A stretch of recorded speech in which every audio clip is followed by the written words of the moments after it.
Nongeye kugushimira wowe udahwema kudukurikirana kuri uyu muyoboro mugari On Top TV. Niba rero ari ubwa mbere ugeze hano, nyabona ibuke ukore subscribe, like, share ndetse na comment, ubundi utangire ujye uyumvire amakuru meza, amakuru agiye abagezweho kandi amakuru y'ingirakamaro uyabonere ku gihe. Uyu munsi rero turagira ngo tuganire ku mishinga uhambaye cyangwa se umushinga uhambaye igihugu cy'u Rwanda gifite wo kuba watunganya ibishanga biri mu mujyi wa Kigali.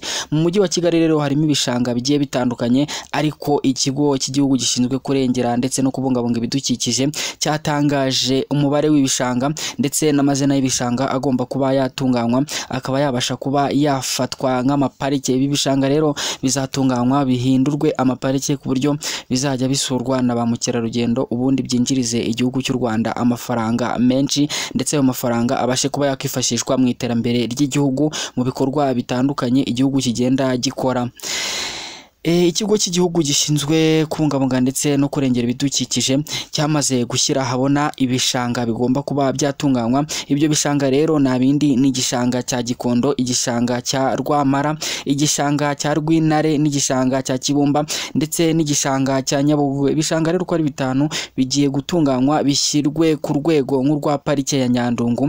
Iyi ni parike rero iherereye hariya mu karere ka Gasabo, yatunganyijwe hariya mu gishanga, ikaba yakira abantu batari bake bagiye gusura hariya hantu ndetse ngo babashe kuba bahishimira banaharuhukire. Ibishanga rero bizatunganywa biri ku buso bwa hegitare 408, ku buryo ibi bishanga bigomba kuba byatunganyijwe neza bikabasha kuba byakwinjiriza igihugu amafaranga menshi.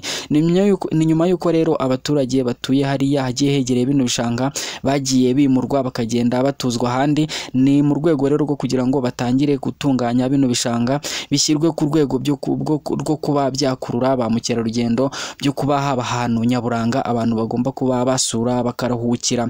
Ibishanga rero bigomba kuba byamaze gutunganywa mu mezi 18 yonyine, bikaba byamaze kuba byatunganywa byatangiye no kuba byakakira abantu bahatemberera bagiye kuruhuka.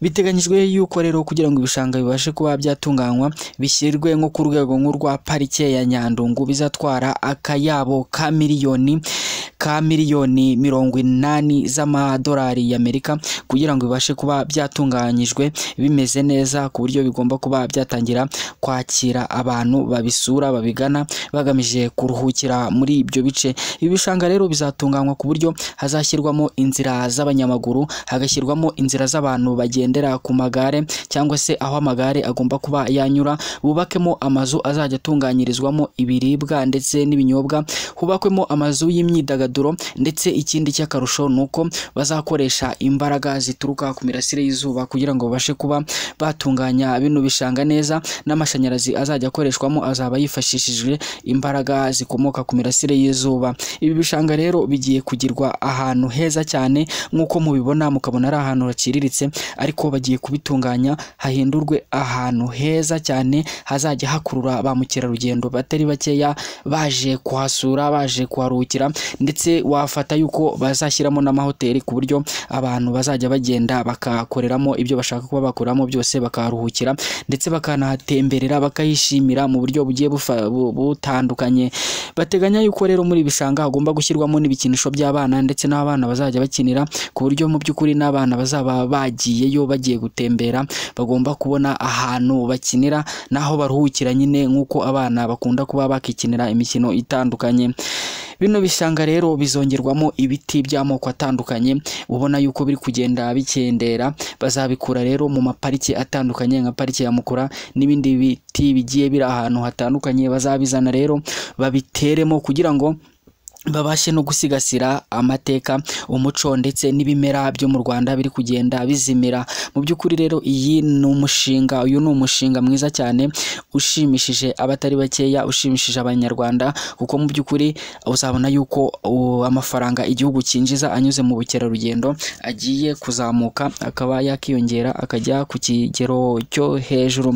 Umwihariko rero mu gutunganya ibishanga, igishanga cya Nyabugogo kizahindurwa igishanga kimeze neza neza cyane uko mu kiraba kuriya bazagitunganya ku kigero cyo hejuru ku buryo bazashyiramo n'ikiyaga. Amazi rero yakamuwe muri kiriya gishanga bayoboye mu miyoboro bayatunganyije neza, bazayafata bayarundire hamwe akore ikiyaga, ku buryo mu by'ukuri umuntu uzaba wifuza kujya Gisenyi gutemberayo azaba ari amahitamo ya kabiri. Nk'uko byakomeje gutangazwa rero hazashyirwamo ikiyaga ndetse n'ubwato, ku buryo ba mukerarugendo bazajya babasha kuba batemberera hariya mu gishanga cya Nyabugogo, ari ahantu hameze neza kandi hashimishije.